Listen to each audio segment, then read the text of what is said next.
Smile industries जिसके आप owner हैं वो बनाते हैं एक बहुत अमेजिंग चॉकलेट बिस्किट जिसका नाम है कोकोमो, लेकिन एक पैकेट में 3 कोकोमो होते हैं। व्हाई? मैं आपको अश्योर कर रहा हूँ कि एक पैकेट में 4 होते हैं। मैं तो अपने भतीजे को बोलता था कि बेटा 5 होने चाहिए, लेकिन वो कह रहा है कि मिफ्ता चाचा वारे में नहीं आता है।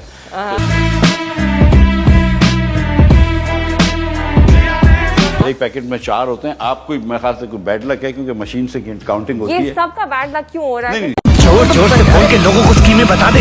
4 होते हैं। मैं फिर भी कंफर्म कर लूंगा, लेकिन ये देखें इसके अंदर जो है वो थोड़ा सा उस्मान बुज़दार साहब का कसूर है। अच्छा। उन्होंने जो गंदम अफगानिस्तान और सेंट्रल एशिया स्मगल करवा दिया, और गंदम की प्राइस जो इमरान खान ने डबल कर दी, तो आटे की कॉस्ट मेरी डबल हो गई, तेल की कॉस्ट डबल हो गई, चीनी की कॉस्ट डबल हो गई। तो फिर कोकोमो की 5 की जगह 10 होना चाहिए। हमने 5 रुपए रखा है, लेकिन 5 की जगह 4 आप कोकोमो भी पीटीआई की हुकूमत पर डाल रहे हैं कि 3 कोकोमो इसलिए क्योंकि पीटीआई 3 नहीं है 4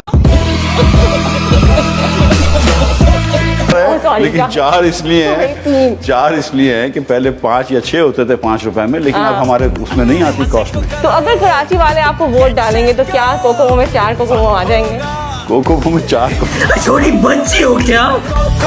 मुझे भी दो, मुझे भी